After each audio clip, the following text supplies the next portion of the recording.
Hello, everyone. Welcome to our next talk. Have you had lunch yet, or you're waiting until after? Who's eaten lunch?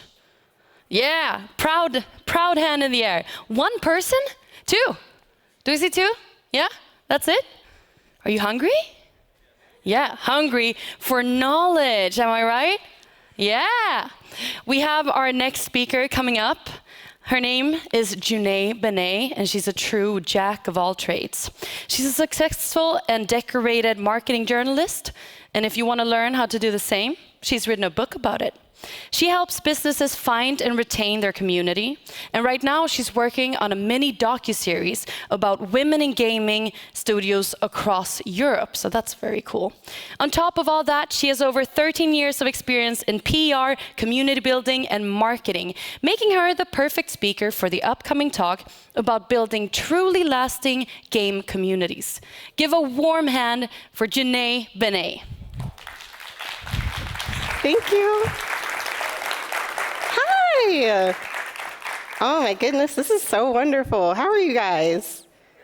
Okay, yeah, let me get a little bit more pumped. Okay, so how are y'all? Yes, pump it up. I'm so excited to be talking to you guys, and I know some of you don't know me, but guess what? You're about to pew pew, lucky you. So as Matilda said, I'm Junae Benne, and I've been in the gaming industry about a decade now, which is not anywhere compared to as many people I've been talking to who have been working since I've been alive. Like, girl, how? Talk about job security in the gaming industry if you've been here for like 25 years. And the number one thing that I want to talk about today is how PR is going to help you find your community, retain your community, and that's going to help with sales. I know a lot of time we want to make a product and we want people to just find it, right? Like if you build it, they'll come. That's not true. They don't know how to find you. So I'm going to give you some tips and tricks on how to find your audience, on how to retain them, and how to talk to your people. You don't have to talk to every gamer everywhere. You just need to talk to your people. Talk over, just kidding. So a little bit more about me. I'm a decorated journalist. I have bylines in a bunch of places, right? So yada, yada, yada. I talk all the time. As you can tell, it's my favorite thing, broadcast journalism. My XP points are in marketing, PR, and community building. I've done a lot of it in the last couple of years, in the last decade. And here are some companies that are on my roster, a lot of great people that you should check out where I've done community management, PR, digital marketing, even program management. And I have a bunch of case studies. How many of you nerds love stats and case studies? Yeah? Woo! Okay. Feel free to check out my case. That's a work in progress. Feel free to check out my case studies here at my Linktree, and also Project Berry. I am also working on a game, so surprise! Okay. So we're going to talk today about an imaginary company called Bitforge, but maybe it sounds like your company, right? You never know. But Bitforge is having a couple of issues, but I know you guys aren't having issues. You guys are perfectly marketing, perfectly finding your community, perfectly ready to go out into the world and, be the next Microsoft, right? So Bitforge has a great game, but no community. 5-person indie team, rhythm-based sci-fi narrative game, 3 years in development. They launched on Steam, but nobody knows it. Familiar? Nah, you guys don't know about that. It's fine. So some of their pain points are going to be discoverability, the lack of community fan base, and nowhere to host communal events. But we have a solution. And your solutions are going to look like press outreach, social media presence, and community channels. So I'm going to be asking some rhetorical questions, and I just want to hear like a woo or like a no, never, not me. How many of you guys have looked into like community channels like Discord, Reddit forums, or even maybe a newsletter? Okay, we're doing really good, because usually it's like, why would I talk to people? And it's like, the people you want to buy your game, you probably should talk to them. So this was Bitforge's flawless plan, right? They were going to make a game, ignore the PR plan, and then fail. But why would you plan to fail, right? They didn't. They ignored their PR plan. They ignored their marketing. They pretty much ignored their demographic. They were sitting in their proverbial basement making a game for themselves, hoping that they would find themselves and then pay themselves for the game that they made. not exactly a flawless plan. So first we have to talk about what is PR to know how we're doing it and if we're doing it well. The art of crafting narratives and building relationships and creating touch points that connect your game to its community. That is, how many of you have even opened emails from someone who's like, hey, I have a game, check it out, here's the trailer.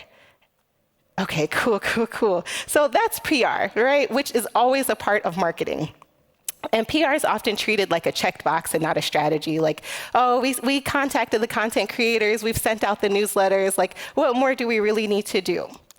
Well, you need marketing. These go hand in hand.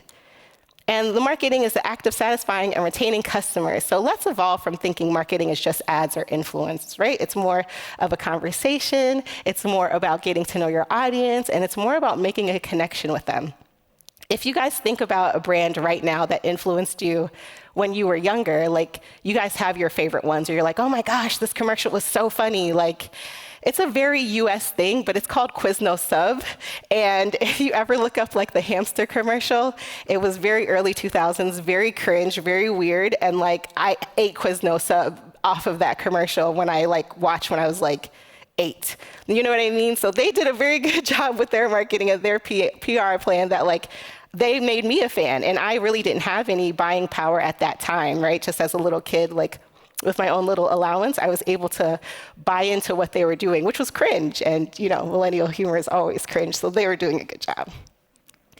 And marketing and PR have to complement each other. So you need a marketing plan and a PR moment to reach and retain your audience, who eventually turn into a community. Marketing is the pop culture skin that grabs the attention, and PR is the meme that makes people care. Like, have you guys seen The Chill Guy? Exactly. And have you guys seen how overused the Chill Guy meme has been since it came out? Right, because everyone is trying to jump on that bandwagon. They're trying to make something very familiar, and they're trying to relate, right? Because you know what the meme means, and that way, if you attach your branding to it, people can understand a little bit more about what you do. This is you guys. No, I'm sure it's not. I'm sure you guys are like, I know exactly what I'm doing. And I've planned all my PR moments. I know exactly what's going on. But this is sometimes what it looks like when I end up talking to developers, studios, or companies. They're like, oh, we posted already. Okay, well, that's a social media post. Not exactly a movement, not exactly an event in time, not exactly something that makes people stop, because you have to think about it. I saw a TikTok where it mentioned someone in the 1930s. We've seen more videos in one day than they've seen in their lifetime. You know what I mean? Like, let's think about that. Think about the overconsumption of reels, of TikToks, of videos. So we have to make it worthwhile, make it stick, make something memorable.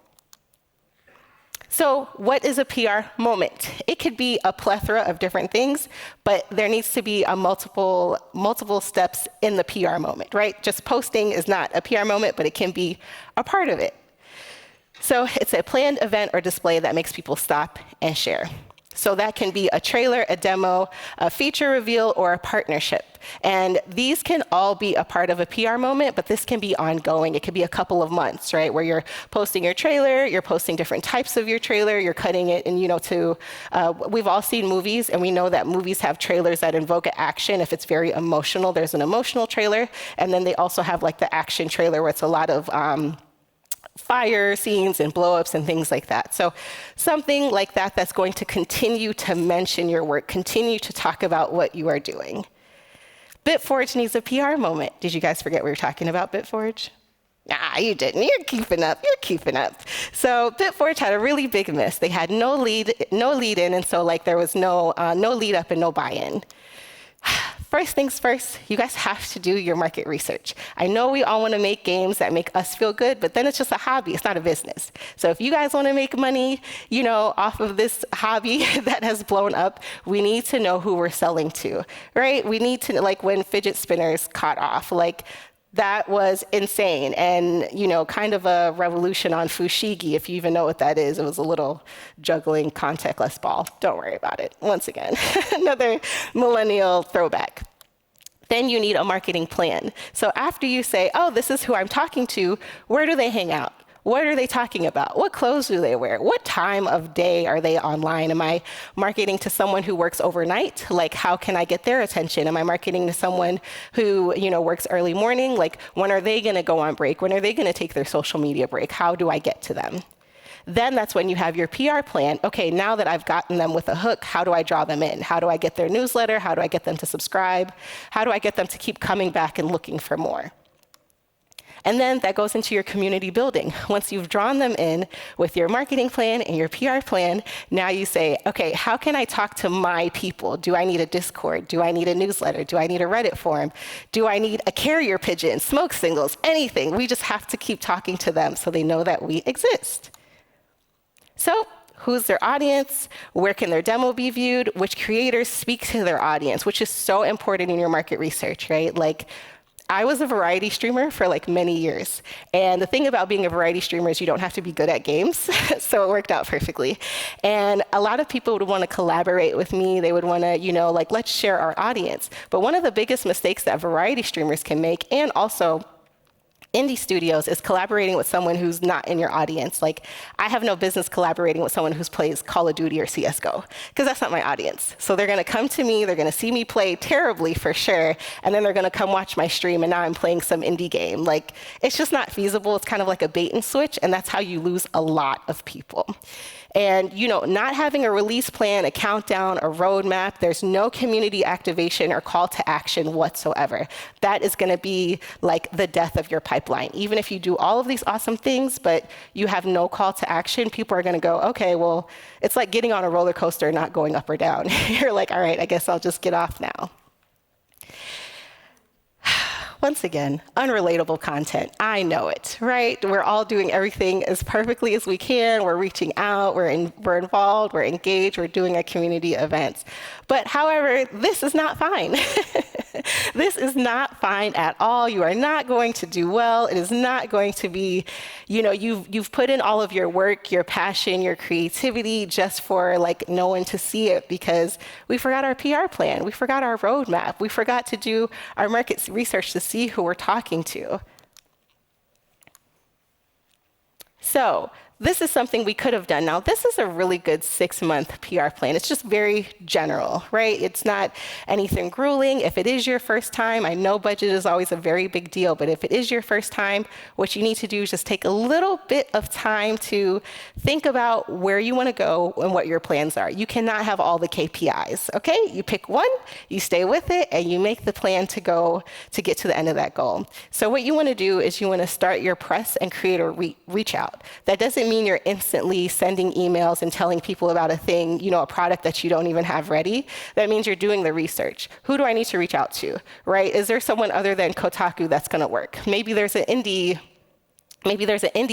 publication that has more leeway to review indie games. And that was me. When I first started, I would review all of the indie games, and I would get a couple of people to my website, but I was able to talk about indie games all day, every day, because I didn't have a quota. I didn't have anyone saying oh, that's really not newsworthy. I was the one who chose what was newsworthy, and indie games are always newsworthy. And then you have 4 months of teaser, trailer, and a Discord launch. And where this is going to help is people are going to come in and they're going to see. People love to get asked their opinion, okay? Even if you ask someone oh, what did you think about that water? They're going to be like, it was terrible. And you're like, okay. People just love to give their opinion. So what you want to do is you open up the Discord for people to give their opinion, to just give their raw, uncut feedback. Yes, they're going to be rude. Sometimes they're going to have very valuable statements. And if they're talking to other people, you're actually going to be able to create a plan to say, okay, this is what we could do better. Here's the common theme that I'm seeing with everyone who's complaining. And then 3 months, you want to do your devlog and you want to do your demo to the media, right? Because now you have a product, you have some people who have looked at it, and this Discord thing, for right now, before they start trying to monetize it in whatever way, is such a great way to get QA, to get feedback from people who are just passionate about games in general. So you can now come up with a demo to the media because it's a little bit more refined. It's not as shaky as it was in the beginning when it was just you and your team who have been working on it. And to be fair, you and your team have viewed your game and your product through a different lens because you're so close to it. And you need people who are going to rip it apart. Am I telling you to post it on Reddit? No. But am I telling you to think about it? Absolutely. And then 2 months, you want to do your wish list, your push, and then some contest, right? Like, even if you have a game that's not quite multiplayer or even that has any type of co-op options, you want to say, like, can we turn this into a speedrunning event? Can we say, who can get the highest score for this? Who can do this in the shortest time? You want to turn something into a competition. Like, at the end of the day, we're all gamers, and we like to win something. Then you have your launch and your live stream and your community event. Do not wait for the community to do the community event. Do not wait for a streamer to do your live stream. You set up your own Twitch with your 2 followers, and you turn on your live stream, and you play your game, and you invite people, and you tell them to come by, and you say, hey, win, some merch or €5 gift card, whatever it is up to you to create those spaces. And then when people see you doing that, they're like, oh, I want to do a live stream for this game, or, oh, hey, I have a really great community event, or like, me and my friend were thinking about doing a charity thing. Can we use your game to do this, to do that, to do that? This is what it would look like if Bitforge had a lot of pre-planning done.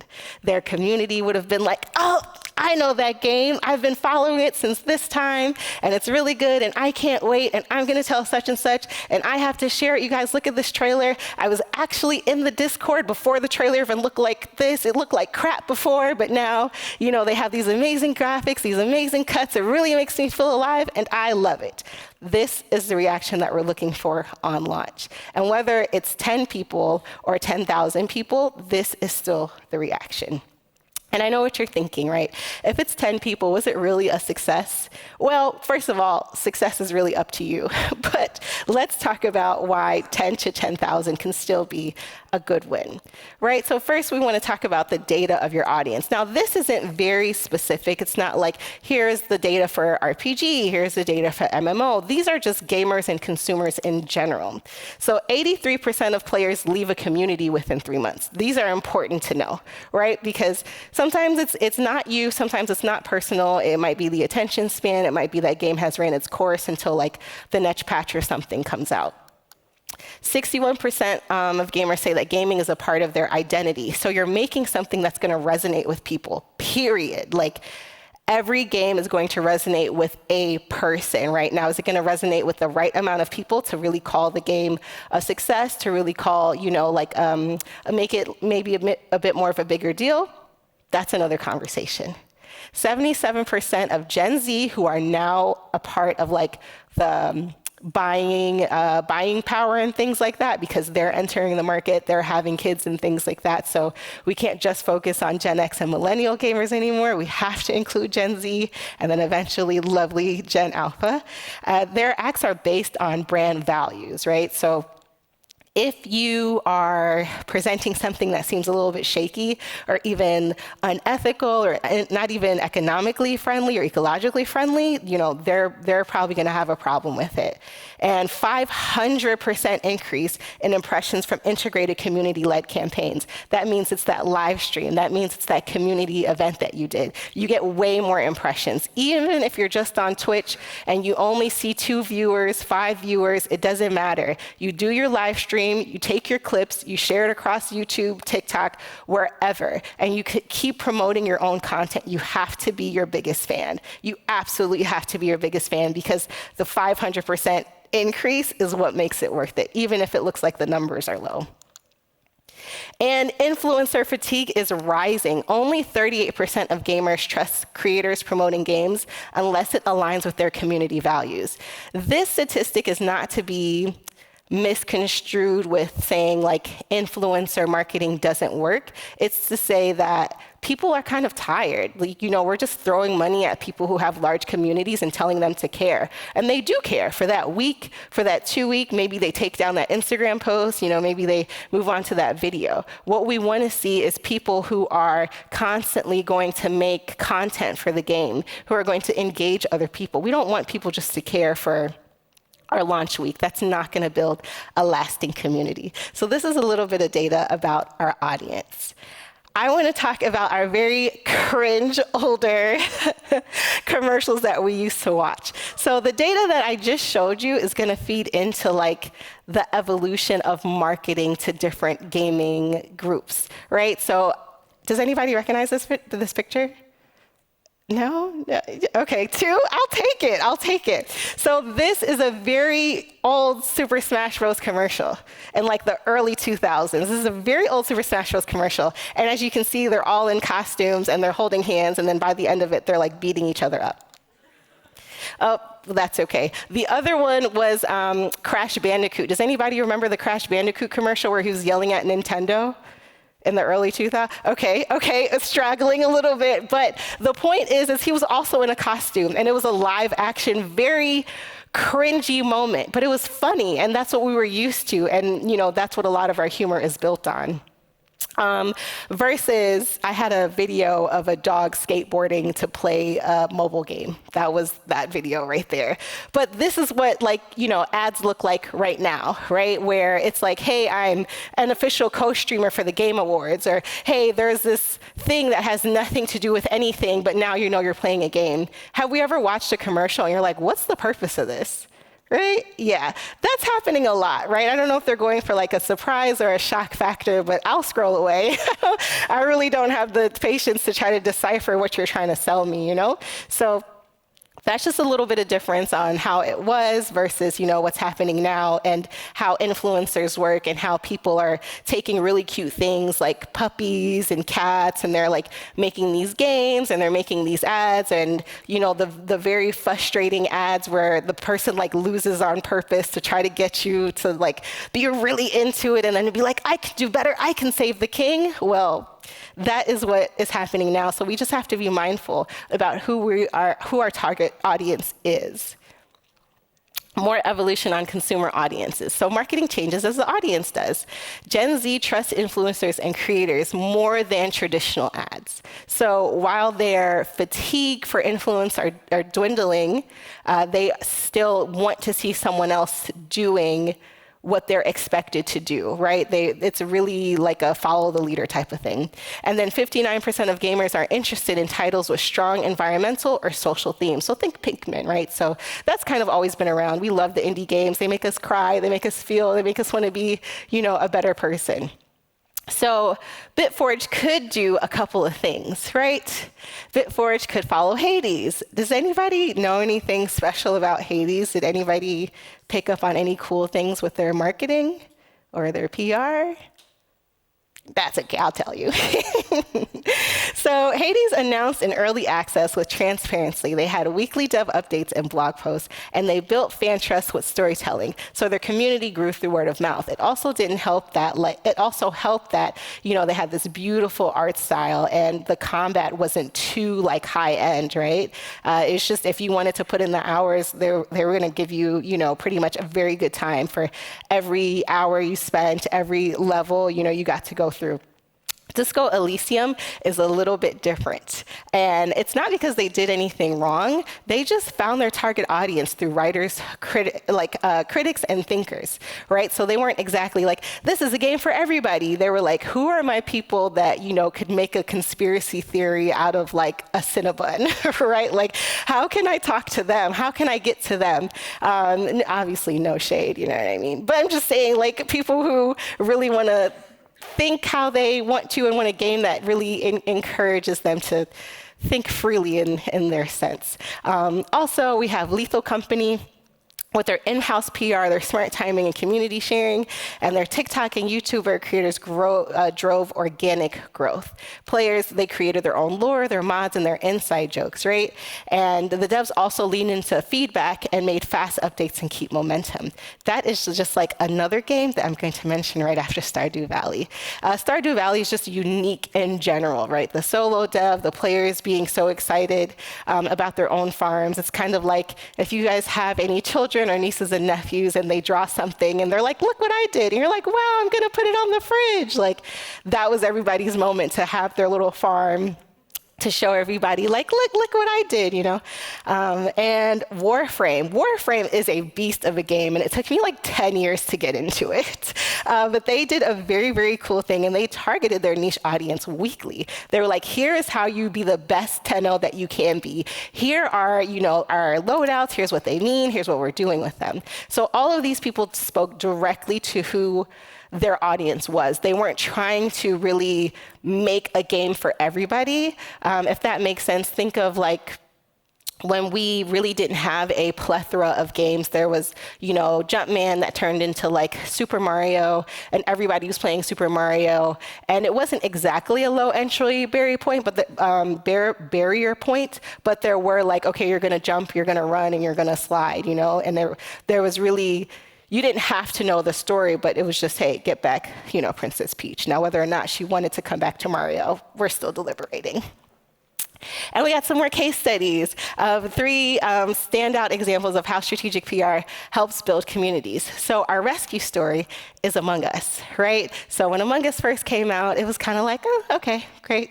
Asymmetrical game, appreciate it. What's the big deal? You know, but after the pandemic hit and people were looking, first of all, console sales went up, PC sales went up, people were looking for things to do, so they were really in the right place at the right time. At the time, Among Us was working on Among Us 2, and they quickly shifted to say, okay, I really need to, you know, like get into the hype of what's happening and give the players what they're asking for. Intentional PR would be Hades, and community first, Spiritfarer. I'm always nervous I'm going to spell that wrong. So actually, if you guys find a typo today, I will give you a free community audit. You just have to take a picture and show me. And that's how much I'm like, I'm pretty sure I'm always misspelling this word, but just in case. So, you know, community first. So those are just some case studies. And what do they all have in common? They have a hardcore community, right? Like, I haven't met someone who's played Hades for like hours on end, you know, besides a troll who will be like, oh, I mean, it's okay. It's like, oh, wow, because you're, you know, 1,200 hours say otherwise. It says that you're actually a fan. It says that you're a very, very big fan. They had a marketing plan. Even if it wasn't the marketing plan that they started off with, they shifted. They showed the audience that they were important. And they had a PR push, right? So I remember Among Us was, I don't even know if I'm allowed to say this, but I remember that Among Us was really unprepared to have it blow up, that they had to start doing cease and desist on people who were doing like different like drawings and graphics and things like that. Like everybody was making an Among Us shirt, like everybody was making like stickers and things like that. And that's, you know, another way that they shifted, and like good for them because, you know, people were making money off of that. But yeah, so here's how you can plan for PR moments. As I said, the Among Us became popular in the pandemic, and they stuck with the hype. They accommodated players, and they canceled Among Us 2, and they added in accessibility, which should be a forefront all the time. You want to think about people who have limited mobility or eyesight or anything like that, right? So an example of that is instead of color coding something, make it in shapes, right? Because then at that way they can differentiate the shapes versus the color. 80% of players say word of mouth and creator streams influence their game purchases, which is true, because that's what happened with Among Us. That's what happens with a lot of games we don't expect to really take off like that, because we weren't checking for them. But somebody who combs the internet, which is a bunch of people, took the time to say, hey, I think this is really worth it. And how can you create PR moments? We have to talk about Fortnite, you guys. Like, we can't not talk about Fortnite in creating the PR moments. They ventured out from the realistic battle royales and made it accessible, because at that time, I don't know if you remember, but there were a bunch of very hyper-realistic games. There was like PUBG, and Fortnite was like, this is really cartoony. Now, they've had their controversy, but it was really cartoony, it was free, it was crossplay, and they were able to kind of just have like a very frictionless launch and release. And they were in beta like forever, but everyone could always play. They designed for accessibility and community with crossplay. So that's another form of accessibility. Think of Overcooked All You Can Eat, right? So Overcooked 1 and Overcooked 2 were not really cross-platform, but All You Can Eat is. And so that actually is where everyone wanted to be, because as we know, as a gamer myself, I've bought like games 3 or 4 times to play with a group of people. And it's not ideal, but you know, we do it because we love it. and the partnering with non-gaming celebrities to show everyone could play, low entry, low stakes. So they took, some rappers, they took some celebrities that we don't know as people who are huge gamers, and they had them playing Fortnite, showing that like you can play and you can dance. And also, when they took out the build node, millennials really wiped their forehead with that one, because that was a lot to deal with. And then just continuing their live operations, right? Really keeping it like a TV show. And now we've seen that it's evolved to having concerts, to having, people we wouldn't think would have a gun, like Ryu from Street Fighter, or like a Ninja Turtle or something like that. They're in Fortnite, and it feels like very relevant. So 70% of Gen Z gamers say accessibility is a key reason that they try a new game, meaning it's really quick for me to download, right? If everyone's on their phone, if the next billion users are going to be on their phone and you can download and play, I think it's worth it, right? Like Frag is another good one. It kind of modeled a little bit after Fortnite, but it's literally on your phone. And it's called FRAG, and it's another like shooter game, and you have like a role and you have power-ups and you have things like that, and it's free, and you can easily play with anybody. As long as your phone can run an app, you can play Frag. Y'all doing okay? Okay. Is it a lot of information? Is it good? Okay, then. So PR and marketing, they go hand in hand. That's why I'm going to keep saying it. I cannot stress it enough. So marketing without story is noise, and PR without our audience is a waste. So this slide is going to be a lot, okay? So feel free to take a picture, and also I have it up on my LinkedIn so you guys can look later. But we have perceived inclusivity, which equals emotional stickiness, which is what I was talking about, with Fortnite. To have a longer retention. We have easy connectivity, right? Being able to play cross-platform and not having to worry about it. When I think about easy connectivity, I do think about like split fiction. It takes two. Having like a game pass, like a friend pass, like a way out. Like, only one of us has to own the game, and then another person can play. And so then I'm also thinking about Halo marketing, where we see people who do something else, but we see them kind of doing something fun, and it's like, it's kind of like when people get that grand illusion of like, I can beat Serena Williams in tennis, and they've never done like a push-up in their life. It's like one of those things, right? Like, if that person can do it, I can. So delusion of grandeur working in marketing. And emergent marketing, so you don't exactly pay influencers, but you get the community like so hyped, so involved that they really do word of mouth for you. Does it mean it's free? No. You just spend a little bit less money in the right areas. So we got some more stats, because I know nerds love stats. It's me, I'm nerds. So 3 times more likely to be picked up by streamers when you have a PR plan and a community, right? 5 times more media coverage, 75% more Steam wish lists, and I know wish lists drive sales, so we want to be very strategic on how we're getting wish lists, right? Because we know it's very easy. It's like shopping, right? It's like online shopping. You're just going to add all this stuff to your cart, and then you're like, delete, right? One day you're like, I'm not even thinking about it anymore. I'm just going to delete everything in my cart, because now, I have $2,000 worth of like games or clothes or whatever, and you're like, I didn't think it'd get this bad. But when you have strategic wish lists, people are going to be like, I'm really waiting for this game. And those wish lists coupled with like a Discord, coupled with a newsletter, so you have updates of saying like, okay, 2 more months, 1 more month, 3 more weeks, 1 more week, 2 more days. Like, that's really going to be helpful. That helps with that stickiness as well. And then you have a higher conversion at launch, because we all want to sell a game. Does anybody not want to sell their game? Oh, okay, just checking. I thought I would be talking to the wrong crowd. So games can win with strategy and not spend, right? So the money doesn't hurt, right? I'm never gonna lie and say that, you don't need money. You do, you need a little bit of money, and you need time and effort.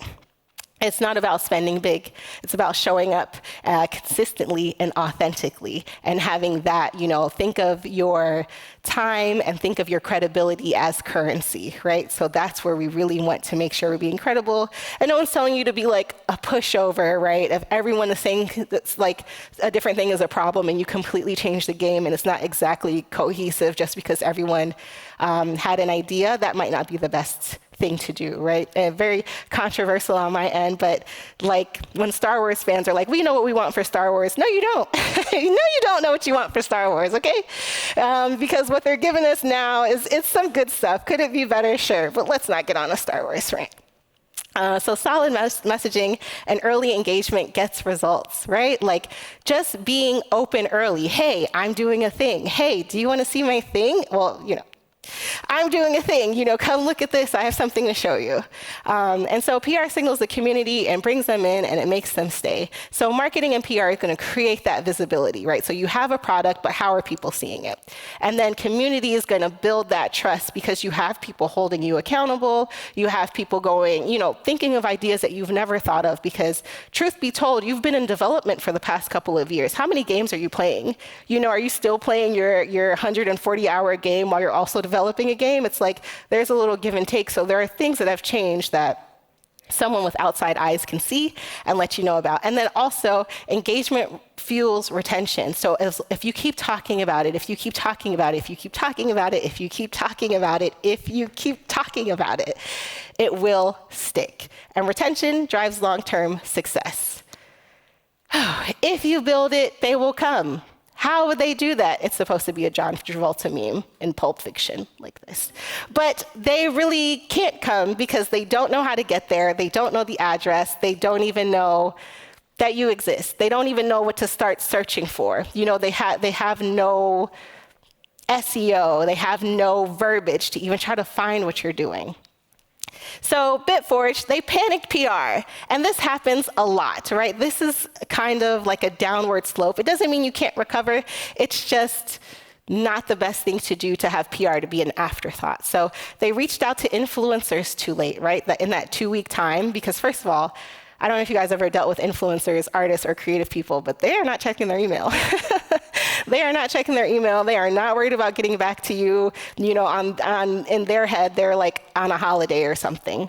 But yeah, they treated the community management like a babysitting. They didn't know how to pitch a story that's not a patch note. And they went to the bigger publications instead of indie publications like the Outer Haven or something that could actually, cover their game. And they really just didn't do market research. They were like, yeah, if you're a gamer, if you push buttons, this is for you. What they should have done and what you still can do, roadmaps aren't just for game development, they're for the creative processes too. So market research, create a content calendar with your PR events. Hey, in June, we're going to be showing our trailer, and July, we're going to be doing a communal event, right? Launch community channels very early, your Reddit, your Discord, whatever the case is. And you want to plan interactive moments. So don't just shove stuff in people's face, invite them in, show them how to play, show them how to walk through your game properly. And align with your milestones, right? This doesn't have to be a completely separate task. So I actually have a technical breakdown, and once again, you can get this on my link tree, but if you go here, it'll give you a full checklist of what you would need for your PR planning, your roadmaps, and things like that. So I'll give you about 5 more seconds. And once again, it's also on my LinkedIn or my link tree. So who needs PR? You do, period, end of discussion, nothing else to talk about, right? If you have a product, if you're doing crowdfunding, if you're pitching, if you care about community retention, and if you launched a game and nothing has happened, you need PR. And if you want to talk to me about PR, this is where you reach me, and I'll be around the conference also for the rest of the conference. But yeah, are there any questions or anything?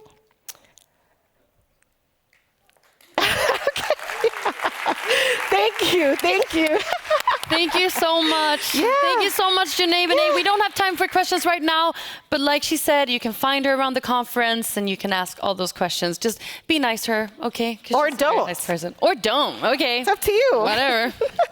Thank you so much, Junae Benne.